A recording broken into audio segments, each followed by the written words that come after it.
Welcome back, everyone, to another episode of the Attract and Stand Out podcast. I am your host, Darlene Hawley, and I am excited for today's conversation. When I was in high school, I was on the swim team, and I definitely learned a ton of life lessons while I was in the pool, in the water, swimming, pushing myself, whether it's from mindset to seeing how far I could push my body. And I have with me Cori Myka today. She is the founder of Calm within Adult Swim. With over 25 years of experience in adult swim education, she specializes in helping adults overcome their fear of water through a unique blend of mental as well as physical training techniques. And her mission is to empower individuals to become confident swimmers and embrace personal growth by working with students and certifying instructors. And Cori, I'm excited to have you on the show today because I know we're talking around swim, but I think some of the concepts and the things that come up as adult swimmers, especially, I think we're going to be able to have some fun on the show today. So welcome. Thank you so much. I'm fresh out of the pool with my wet hair and excited for our conversation. And yes, the lessons that we learn in the pool, they work in life and vice versa. One of the main things I talk about with my clients is really talking about like the inner critic piece, how we talk to ourselves, how we talk ourselves into doing, big scary things, bold things, courageous things, putting ourselves out there. And then there's that piece of like being present and unapologetically showing up as ourselves. And I can imagine with the work that you're doing, like you're helping people with the inner talk that they're telling themselves, the stories that they share internally for why they maybe can't swim or why they can't get into the water. We were even joking before we got on the call today for the podcast. I was sharing like I don't love the cold water, so it's a mind play for me even. And I teach this stuff, so I can imagine we're going to have some great conversations about like that, showing up as ourselves and like confidently getting into the water and how that can equate whether we're leaders inside of organizations or if we're entrepreneurs who are starting businesses as well. Like how do we take that confidence piece and get over the mindset hurdles that come up in those moments. So before we dive in though, Cori, please share a little bit about yourself. We know you've been doing this work for 25 years, but tell us like how did you come to do this work and what is it about the water that really called? Yeah. What is about the water? I mean, most of our people are students who come to us, and I must be among them. Well, half of it in terms of their statement. They say things like, I love the water, right? We're very attracted to water. I think it has to do partly with just our biology of the need of water. So I think there's some very primal piece of attraction to water. What my students say is, I love the water as long as it doesn't go past 5 feet. I don't have that part of the statement, but that loving of water. Yeah, I started this, you could say, kind of my swimming journey, my swim teaching journey started way back when I was 5 years old on a houseboat trip in Lake Powell. My aunt didn't know how to swim, and I'm like, it's okay, Auntie, I'll teach you how to swim, right? A little 5-year-old me. Yeah. I also, that childhood story is I'd never completed a swimming lesson. When I told my mom I wanted to join the swim team, the first question she asked me was, well, do you know how to swim? Because she knew I never completed those swimming lessons. I always like had a stomach ache or an ear infection or all these kinds of things that were going on. But it didn't preclude me from my love of the water and discovering how my body and the water work together versus what wasn't working for me in swimming lessons was trying to do the formula and do what the teacher says and fit myself into their box. And which is really, when you make that segue to life and business, that is a big piece of it right there. Is just, I, as a kid, found a way to learn to trust myself and discover for myself how the water worked. And then I could go on and do something like join a swim team, which I did get lots of instruction there. But Yeah. fast forward, water is always a place I was. It was my summer job all through high school, college, that kind of thing. My husband and I, before we were married, said, I don't know, let's try a swim school. We have nothing to lose. I kind of think, yeah, young and dumb at the time. Didn't have a lot of business planning. I wasn't over analyzing it. We're just like, let's just go for it and see what happens.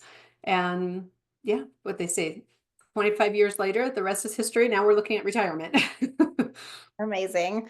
I love that story that you opened up with, like being so courageous as 5-year-olds, right? Like as kids, we're invincible. We can do anything. We can, we don't really, we haven't learned maybe by society at that point to like talk ourselves out of doing things. Like I just feel like when I look at my kids and I see them courageously walk up to a random stranger kid at a park and like they make best friends while digging in the sand and swinging together.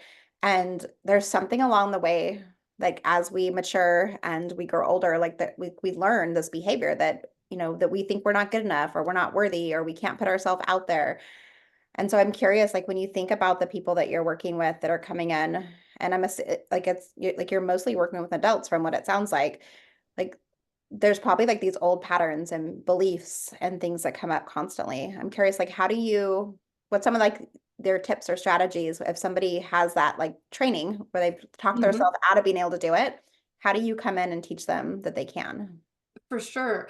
And that is, we do exclusively work with adults because working with adults is exactly that piece that you're talking about, that the brain development is different in children than in adults.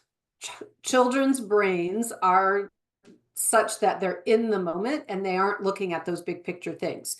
And it is so they can learn all these things and try all these things and not be holding themselves back, right? If you went from, hey, everybody just carries me around and gives me everything I want, and now I have to do this thing where I'm going to fall down and scrape my knees and bang my elbows and get bruised, like if we thought about that, we might decide not to learn to walk, right? Right? We'd all be So crawlers.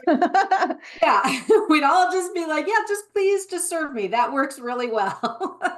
um, so there's a reason why human development is like that. So on one side, it helps children learn. On the other side, for adults, it does help. We can think about the future and the past. We can plan things. We learn from those bumps and bruises along the way. And that is all good. And this is really kind of the first thing that we talk about with our students is how to be using that adult part of your brain in a way that it works for you instead of working against you. Because we have that ability, like one time in the past, I had something bad happen, and we just keep repeating that story Yeah. in swimming, in business, in life, right? We repeat that story over and over again. And we miss the piece, the child piece of, wait, I need to get in this present moment right now. And I can use that historic information to set myself up right now in a new place, in a new situation. So in swimming, yeah, we're not going to go with that crazy uncle that just pushes everybody in the pool and thinks it's funny, right? As an adult, you're like, no, I'm going to use my smart thinking brain not to do that. Yeah. But I also then have to use my smart thinking brain when I'm sitting next to the pool to let my nervous system calm down and actually notice that I am keeping myself safe because I've decided not to swim with that crazy uncle who likes to throw everybody in the pool. And we have to get practice being present to seeing the safety that we have created for ourselves using that adult thinking brain. Yeah. I love that you like say the crazy uncle because whether it's an uncle or somebody else in the family, I feel like there's every pool party I've ever been to, there's either kids that are asking like, "Hey, throw me in the pool" because they think it's fun, or there's like somebody who's like, "Oh, you're not going in." Yes, you are. Like, pull your cell phone out of your pocket because I'm throwing you in this moment. And I think that that shows up in so many different in so many ways. And like we'll use this like as the swimming metaphor with that, but like how many times does that show up in our life? Where somebody's, telling us we should be doing something or making us feel like we have to do it this certain way or like things have to be done this way. And we just start to put ourselves in a situation where our brain is like, okay, it has to be this way. So if I don't do it, if I do it any other way, it's wrong. So it's like, it's going from like right and wrong Mhm. versus like, I can actually put myself in and do it the way, like you said, like you're sitting on the edge of the pool and like I'm safe and I'm noticing my surroundings and getting curious, like what does the water feel like? What is it like? What's it feel like to put my toe in the water versus my foot versus my legs? Or most of us, like I like to get to my waist and then I'm like, all right, it's kind of cold in here. Like, do I want to go the rest of the way in this moment? Mhm. Yes. I love that. I love that you were using, I mean, you haven't been in there with me, but that word feeling, tuning into feeling and being able to distinguish between the feel of the sensations, the sensory input around the world. So, which is where swimming is really great, because that temperature change, it's very in our face. Oh, I can actually feel the impact of that sensation. And then that emotional feeling that gets created because of the interpretation of that information. And so this is where we see in life, right? In life, when you're in the life coaching world and working with people, of to be able to see, oh, somebody said a sentence, I made a meaning out of it, and now I'm having an emotional reaction and even really a body reaction. Yeah. And being able to be in tune with that, to like create just a little space there. Hang on, I don't have to actually jump in the deep end. I don't have to go all in with whatever that sentence is that somebody said, that, idea that someone said, or my own historic belief. I don't have to go all in. I can just pause and notice everything that started to happen in my body before I even need to do anything. Hmm. I love the parallels. Like while you were talking, I was thinking of how I work with my clients even, and like I do communication training with a lot of organizational leaders and then entrepreneurs who are just, wanting to use their voice to speak to for visibility and different things. And there's that same piece, like that sensation that comes up in our body that, it can feel really stagnant in those moments. Like we get the giant butterflies in our stomach, or we feel like, we have pressure on our chest, or we get like really nervous and our face starts to turn red and we get sweaty in places we didn't even know that we could sweat in. And I can see, like, even as adults, if we're, jumping into a pool for the first time, or, putting our head underwater in those moments where maybe we've had that blockage before, how, like, one of the things I teach my clients is like we have to move those sensations in our body. So I always encourage my clients like to move their body, whether it's go for a walk or do a dance party in the kitchen, or, like shake out, so they can like feel like it doesn't feel stagnant anymore. It can kind of move, because like the way that I think of it is like a lot of time that fear is really excitement, and it's just feels scary, but it's actually like we're excited to speak up and use those things. So I'm Mm-hmm. curious, like as you're working with your clients and like you're getting them into the water, what are some ways that you help support them to like move through those sensations so that they can take that next step and put that next foot forward? I love that you said you brought that a concept of the feeling in your body, like the butterflies in the stomach, let's just say, um, that could be nervous anxiety, or it can be excitement. And that's a big piece of what we're doing for folks too, is to help people understand, we call it the spectrum of feelings, and that uh, the human experience is to have all of those things, is to be able to have all of those things. What throws us off is when we get stuck in on the panic side, or we flash out there so fast that we didn't notice the steps in between being calm to freaking out. Yeah. Or we kind of flip out. You're excited, like, I'm excited to jump in. And the flip side of that is, because it does show up in the body the same way, is I'm panicked now. Yeah. And so, yeah, teaching people, one, that all of this is normal. That's part of that story part you were talking about, right? That I shouldn't feel this way. Well, why? Why shouldn't you feel if you're going to go do a speaking event, Yeah. you know, and there's all this very primal stuff that happens, right? Of embarrassment, or being, shunned from the community, that kind of thing, that you're going to trip up, and all these worries that we have about people's judgments, which is very primal to us. So of course we feel that way, right? It's like letting people normalize. So yeah, we feel these things, Yeah. and we don't have to proceed. We can do something. Yeah, I love the dancing around and the movement, because it does have things become unstuck. But I think it's very key, though, that people allow themselves to notice, I actually do have this energy going on in my body. And maybe I want to keep it, you know, if there's actually a tiger coming, if you actually have to sprint across the street to not get hit by a car, right? You want to keep that energy. You want to have that energy. For most things, for most parts of life, we want to have the ability to bring that energy down, but it first comes with identifying it, a lot of permission around it, and then yes, doing something, movement, breath. We do just like you described, getting into the water, feeling it on our feet and seeing, can I still breathe? Oh yeah, I can. That's the unique thing with swimming. It's the only activity people do really that you learn that you can't breathe during part of it. So it Yeah. heightens all of these emotional aspects and gives people opportunity to really work through all of these pieces. Do I have air? Am I really safe? Yeah. Standing up on the stage. Am I actually safe up here on the stage? Yes. Okay. I can ground in a little bit and do my thing. You just got made me really curious. So like one of the things I talk about is like I do a lot of somatic exercises with my clients and like breath, like you in most rooms, most of us are able to breathe are on our own without like an oxygen tank for at least for like in the audiences that I'm in. And I always talk about using that breath as a piece to calm us down and to like really check in with ourselves and, connect back with ourselves in those moments because, most of us are able to breathe on our own in this moment. And you mentioned like being in the pool, like our breath changes.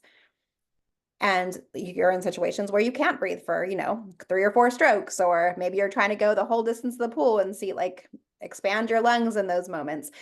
I'm curious, like, how is that part of the process with getting them to, obviously, we don't breathe underwater, but we hold our breaths in those moments. Like, what are some techniques and things that we can do as we're experience going underwater to really like ground ourselves, like ground ourselves with the water, I guess, in those Mhm. moments.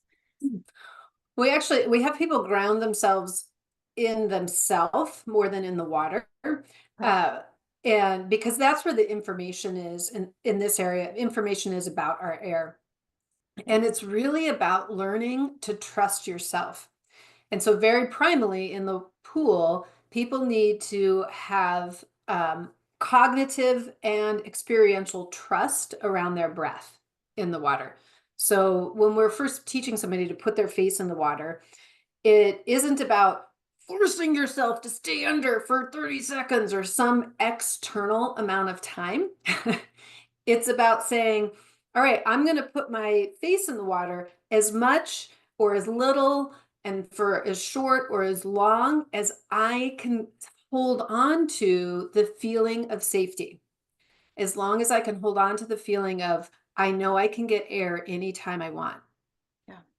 Uh, I think in business, it's like, okay, I'm going to make that video that I'm not even going to post on social media, maybe. I'm going to say the first time, right? Or I'm going to let myself this week record me saying things in places, but I don't have to post it. It's just me practicing recording my videos or so having this small so you can see, okay, I didn't die recording the video. I was able to say something. I didn't die putting my face in for 1 second.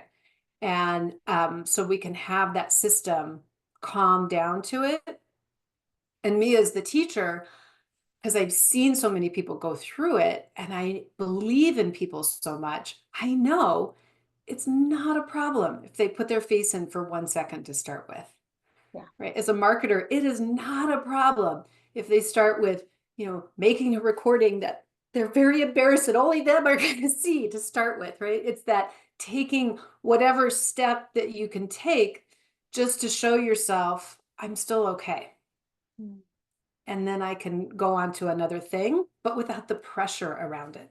There's not we can't force ourselves. It's just allowing. That's a lot of allowing and curiosity. Yeah.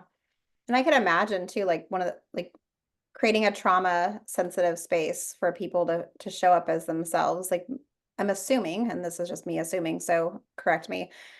like a lot of people that you're working with maybe have gone through some kind of traumatic experience that's made it really hard for them to go into the water. And I know like when I'm working with my clients, even I want to make sure that I'm creating a safe space. Like I don't know what, like everybody's gone through something in their life. I think there's a stat that says 70% of adults have gone through some kind of traumatic incident at some point in their life. And if you add a pandemic to that, like we've all gone through something at this point, right? Like I try to take the pandemic piece out, but it's realistic at this point. Like we've all experienced something together. When you think about like creating like a trauma sensitive space in the water for people so they can handle, like they can, you know, calm that sensation that's coming up for them or that hesitation to make change, like to put themselves in a new situation. Is there anything that like that you do really special or unique that really helps create that environment for them? I think the piece, as you say, that special and unique is, I think the piece that is special, probably special and unique, is my true belief in every person has the way that it works for them. And it's our job together to find their path. It is not my path. I have ideas, I have basic frameworks of how it goes, but it's just the framework in which the individual comes in to find how their perfect path works. And they don't come in thinking that. They come in usually thinking, well, you have to tell me what the right thing is to do. What exactly do I need to do next? Again, I'll give them the framework because that alone will provide a certain amount of safety for people to like, okay, there is a plan. And part of the plan is finding my unique way within that plan, within that framework. And I'm really doing that by tuning into them, both with what they're saying and what their physical presence. So I can see that. Do your words match what's happening in your body? And we're checking in both of those areas. And I think that is a unique and special thing.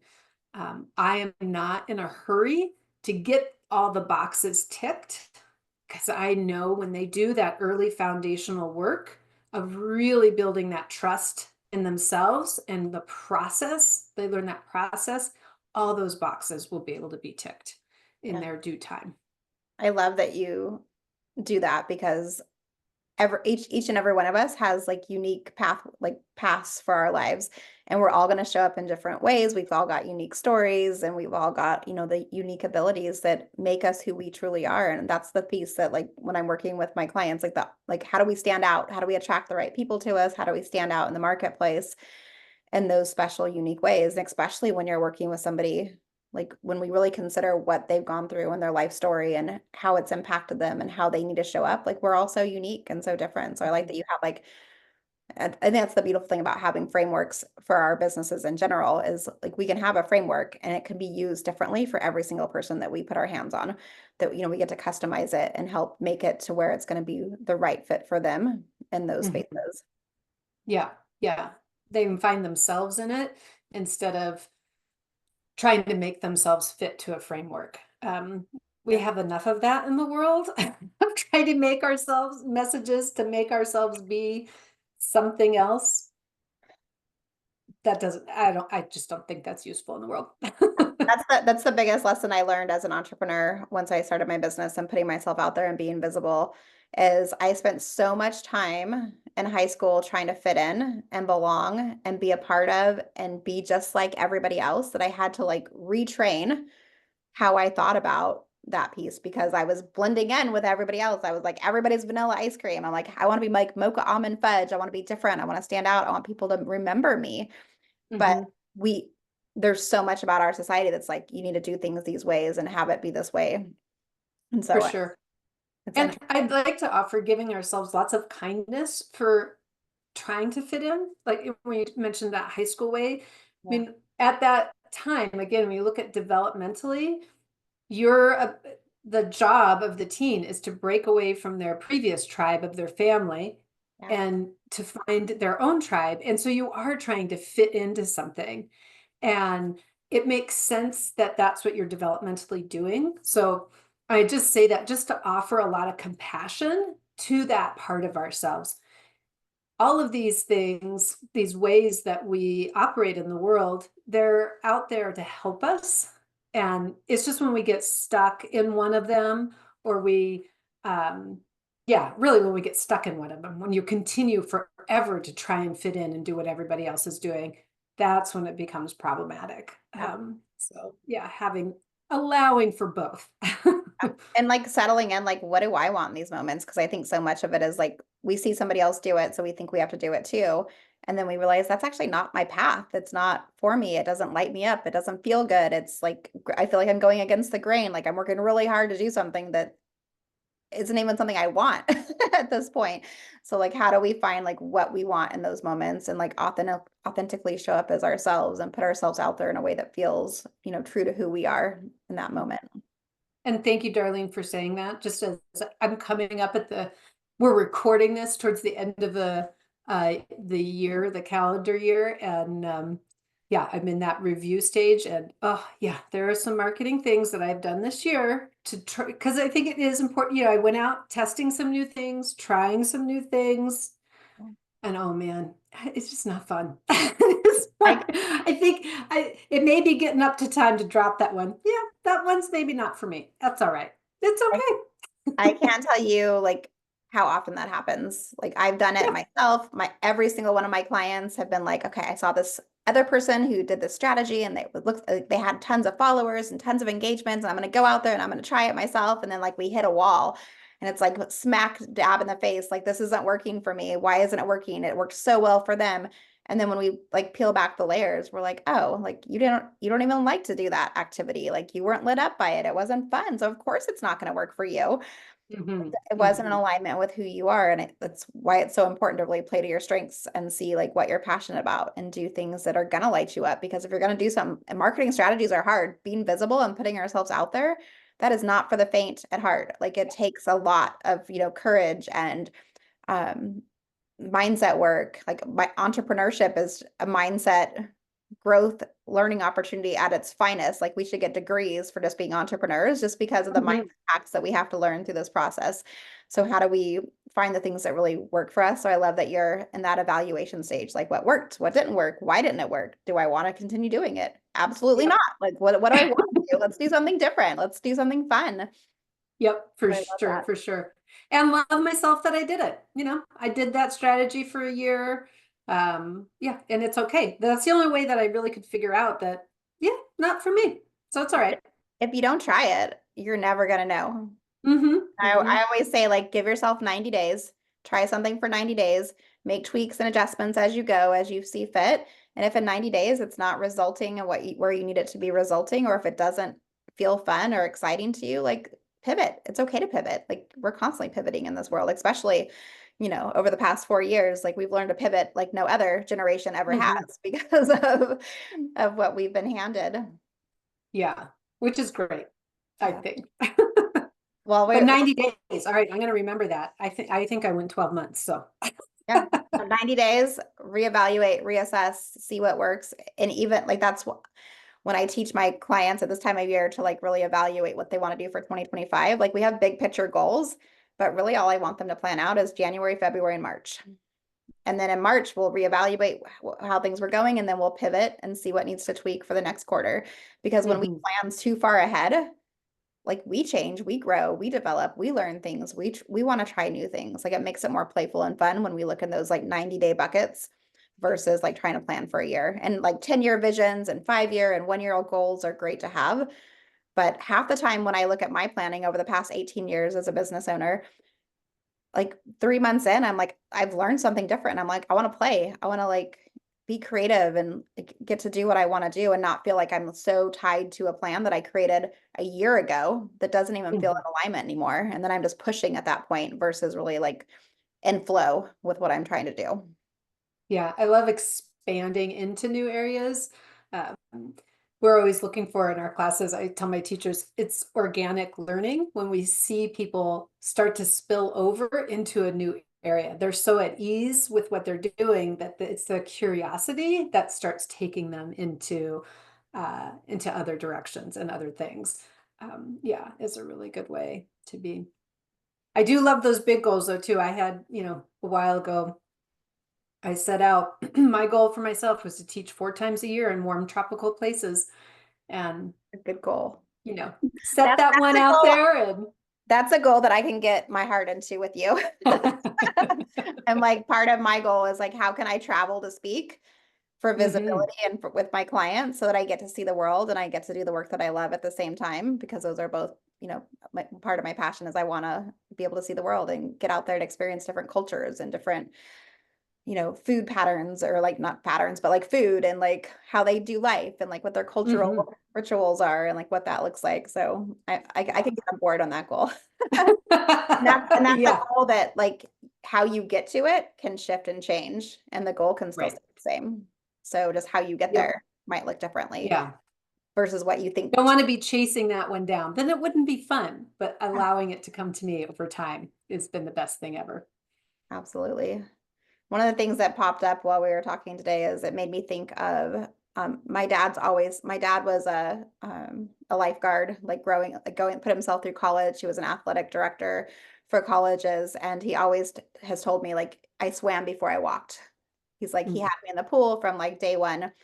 And so I was lucky. Like I played in the water. I learned to put my head under the water like really early in my life. And I've always enjoyed the water. I love to swim. Like I'm still a water baby. Like if you take me to the beach or the ocean or the lake or a river or in my bathtub upstairs or in the backyard in my spa, like that's my happy spot. If you give me some water, I'm happy.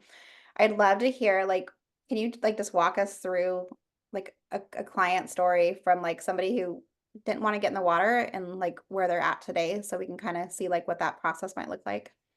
Sure. The person who comes to mind, Rhonda, who was one of our students, is one of our students.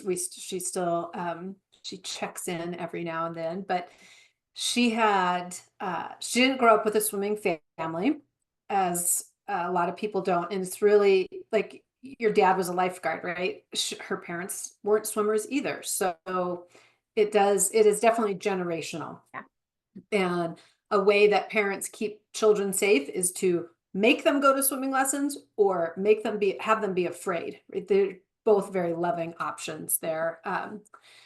Yeah, because if you never go to the water, you're never going to drown. So, uh, but at any rate, for her, she was a camp counselor, and the after hours, all the kids are in bed and the teenage camp counselors are down by the water, and so she's just having her 16-year-old fun life that she was, and they're in the water, and it was a lake, and just waiting around. So even though she doesn't know how to swim, like it's okay, we're just waiting around. But what she didn't know is that the bottom of the lake is variable. And so she came to a place where there was a drop off. And so then she was suddenly under the water, which of course was very scary. And she survived. Obviously, people, the other kids brought her in, and she was physically fine, but that did put a big marker on her head, right? That was like, that was really terrifying. And it did sort of cement too for her, that's something someday I'd like to figure out. And so going through, she's very successful. She was a teacher, she was a principal of the school. She made sure her kids learned to swim. She didn't want them to have that unexpected experience. So when she came to us, we did our process of teaching her the mind and the body steps of um, calming that system while she was learning how to swim. And one of the things we especially did with her is in the swimming pool, there's a drop off. So we played a game where we on purpose walked off that drop off after she had some, particular skills under her belt and whatnot. And she revisits that all the time. Every time she comes to the pool, she walks off that slope so she can be re-implanting a new memory about the bottom going out from underneath her. Part of the reason why I picked her as a story, because she not only then she learned to swim in the pool with us, then her big dream was to be able to jump off of the boat in a beautiful place like Hawaii. So she came with us on our very first Hawaii trip. And I always think of, when I think of Rhonda, and I'm goosebumpy even now, the best hug I have ever had is standing on the back of that boat after she jumped in and just lived that life dream, right? To be able to jump in to the beautiful Hawaii water. So yeah, and so now she finds swimming. She comes in and out of it. She has times where she does more of it. She has times where, she has shoulder stuff, that she goes away from it. But she has this really grounding foundation that anytime she goes to the water, she has this way of being now, of connecting with herself, connecting with the water. And she does do that walking off the edge on purpose as part of her routine to show her body and her brain, Yeah. I am safe and I am here, right? So yeah, that she's one of my favorites. That's a cool story. Thank you for sharing that because I can see like I don't have the same memory, but I could see like myself being in a situation where, I'm 16 years old and, going like, I have an experience even like it made me think of when I was in Hawaii, like I can swim well and I'm used to swimming even like by the water and the current pulled me in. And it took a minute for like the undercurrent was so big, like I couldn't get up. Like I had to like kind of go out to come back in. And I can remember that moment, like I saved my bikini top, not my sunglasses in that moment when I got pulled under. And sometimes I regret that. I wish I would have went the other way. I'm like, those are my favorite sunglasses ever. Like, who cares if I lost my top for a minute? But I remember like I had to go back out in the water and like go a little to the side to come back up. And we don't know what we don't know in those moments, right? Like I luckily had some skills, but like we've all been in a situation, whether it's in the water or it's in life, and it's, where we were unsure, unsteady, we felt like the ground was moving underneath us. And so I love Mhm. the tips and the tools and the techniques that we can, learn and then we can put ourselves back in that situation so that we can say, I can do hard things, I can do scary things, I can put myself in a situation where I drop off the water level again and I'm okay. Mhm. I think Yeah. that's one of the best lessons I'd love for us. Like, if you're listening to this episode today, like take that nugget. It's so important. We can keep putting ourselves out there. We got to, it's muscle memory, whether we're using it for, how we're communicating with people, if we're using it in the water to learn to swim, if we're learning anything new, like it's gonna be scary. It's gonna be hard. And when we keep doing it over and over again, just like getting abs, right? Like I wish we could go do one crunch and we'd have a six pack forever and life would be grand, but like it's repetitive. We got to keep putting ourselves in those situations and keep putting ourselves where, we have to keep learning and memorizing and letting our body catch up with us sometimes because our body holds on to things. There's that book, The Body Keeps Score. Mhm. And it's so true. Our body remembers, even if we don't remember. Sometimes our body remembers for us, and it can like put us in that, saber-toothed tiger scenario very quickly. And even though that's not a reality for us. And well, it is important for us to go out and do these experiences. And I think the key difference between the Nike just do it and the experience that actually transforms us is when we ground into our safety and we use things like curiosity and willingness to feel a big emotion or to try something new, right? It has to, we having that grounded piece, because just going out and doing things hard and scary over and over again, you're being your own uncle pushing you into the pool or whoever that, we don't want to build that system over and over again, but building the system of, okay, I can ground myself in safety. I know what is safe in me so that I can do something that appears risky. And then I can always touch in to I'm grounded in safety. And Yeah. that what that looks like for each person is going to be a little different. But having that piece in there allows us then when we're doing something that's hard or new or different Yeah. to not be overwhelmed by it and to have that growth experience. I love that you brought that back into play because, yeah, absolutely. You want to make sure that you're grounded and you feel safe and secure in that moment. And like it's almost like you're tethered still in some ways. Like you can stay grounded. You can go out a little bit, come back in, like check in with yourself. Such a Exactly. such a good visual you gave us. Thank you for that. Yeah. Cori, this has been so fun. Before we wrap up officially, I would love to do a couple rapid fire questions just so we can get to know you a little bit better. If I could buy you a ticket to anywhere in the world today, where would you go to and why? Um, my brain just like showed me all these places really quick. I want to go to all of them. Yes, all of them, all of them. Um, the one that's getting stuck in my brain right now is Galapagos Islands. I like to go any new swim, as you can imagine, any new swimming experience place. That's what we're leaning into, those warm tropical retreats all over the place now, right now. So That's that would make heavenly. I have not been there, so I will pack my suitcase and I will come with you. Let's go.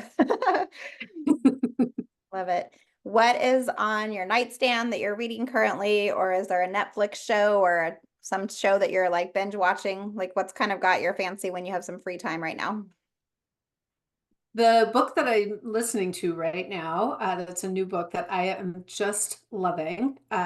It's by Miranda Hart, and she is a comedian. She's a British comedian, and she's writing this book about her experience of having a chronic illness and coming out of this. And it is such a compassionate and beautiful life coaching kind of book. All the kinds of things that I'm sure you talk about with your clients, the mindset things. Yeah. And it's funny.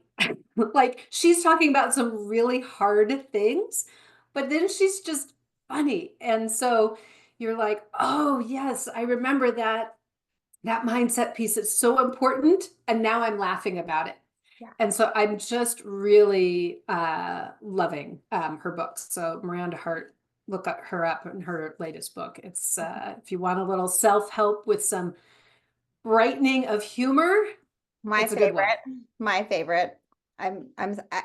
As far back as I can remember, I've loved to watch like comedy shows or find some way to like add laughter into my life. So I always love a good book that's got a good storyline and a good sense of humor to keep us going with it. Life is Yes. hard enough. We don't have to be serious all the time. I know. It's serious, hard topics that she's got, but man, she just has compassion for her listener and for herself and makes it funny, and I love it. Love it. Very cool. And when Cori needs to like relax, reset, recharge, I'm assuming you probably go to the water the most, but like what's some other things that you like to do when you just need to like recheck in with yourself and reconnect? Well, it is. I mean, the water certainly is one of it. I put in a beautiful, fabulous new bathtub this last year, Nice. but really the place that I accessibly recharge is to go outside and to walk outside. And sometimes that is to be in nature and see. I'm just looking out in my backyard right now. It's fall and all the leaves. We just had a huge windstorm here. So yesterday I was walking around seeing all the trees that had fallen down on things. 500,000 people don't have power around me. I'm Gosh. glad that I do. but going outside and seeing what there is to see that day. You know, yesterday when I walked around, all the neighbors were out cleaning up after the windstorm and just having all these conversations that I didn't expect to have. So that is a big recharge place for me, just to step out my door and see what does the world have as a gift for me today. So good. Cori, thank you so much Mhm. for being on the show. It is such a pleasure to get to chat with you and learn some of the lessons of life that you've been taught. I know our viewers and our listeners are going to want to connect. Where do they go? How do they find you? Yeah, so our website is adult swim lesson, one lesson, adultswimlesson.com. So that's a great way to get in touch with us. We're on YouTube and all the other socials with Calm Within Adult Swim. So either one of those, Calm Within Adult Swim or Adult Swim Lessons. Perfect. Swim lesson. Listen, you're like, no S. We're taking all the S's out today. Perfect. Well, thank you so much, Cori, for being here. I know it's always um, just fun to get to know people, and I really enjoyed our time together and hearing your stories. And that's a wrap, everybody, for another episode of the Attract and Stand Out podcast. As always, please hit subscribe, leave a review. That's the number one way that people find us, is because of your ratings and your rankings. So please tell your friends, and definitely check out Cori. If you were listening today and you're like, I haven't swam in a really long time, or I don't swim, definitely go check out her offerings and the services that she offers, because I know how much joy I get from the water, and I want that for you too. All right, we'll see you next time. And as always, remember, I believe in you. You're allowed to stand out. You're allowed to shine. You're allowed to be you. We'll see you next time.